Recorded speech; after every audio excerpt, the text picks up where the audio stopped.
Bhopal MLA Arif Masood की पेश की जमानत के मामले में आज फिर जबलपुर हाईकोर्ट में समाअत टल गई है। अब 25 नवंबर को मामले पर सुनवाई होगी। आपको बता दें कि 18 नवंबर को भी पेश की जमानत अर्जी पर समाअत नहीं हो पाई थी। वाज़ेह कि फ्रांस में तौहीन रिसालत के मामले के खिलाफ किए गए एहतजाज को लेकर भोपाल थाना तलिया में पुलिस ने भोपाल एमएलए आरिफ मसूद और 6 दीगर लोगों के खिलाफ आईपीसी की दफा 153A के तहत मामला दर्ज किया गया था। इस मामले में आरिफ मसूद को छोड़कर बाकी 6 लोगों को भोपाल जिला अदालत से 50-50 हजार रुपए के मुचलके पर जमानत पर रिहा किया जा चुका है। इस पूरे मामले पर आरिफ मसूद ने एक वीडियो बयान भी जारी किया है।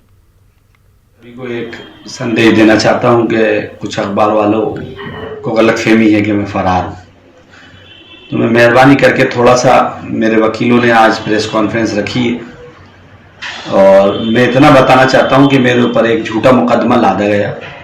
उस मुकदमे के अंदर मैंने अपने आप को थाने में पेश करा और वो अवेलेबल ऑफेंस था। मुझ पर जमानत मिली। जमानत मिलकर मैं चुनाव प्रचार में चला गया। फिर दूसरा मुकदमा मुझ पर लाद दिया गया।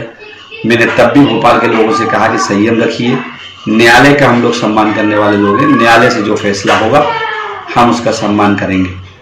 मैं आपको ये बताना चाहता हूं कि माननीय उच्च न्यायालय में आज की हेयरिंग में वकील बताएंगे, जो भी रहा होगा वो डेट शायद 25 हो गई है, तो आप निश्चिंत रहें। मैं जो भी माननीय न्यायालय कहेगा, माननीय उच्च न्यायालय बेल देगा तो उसका स्वागत, और अगर मुझे अग्रिम जमानत नहीं मिलती है तो मैं भोपाल कोर्ट में पेश होऊंगा।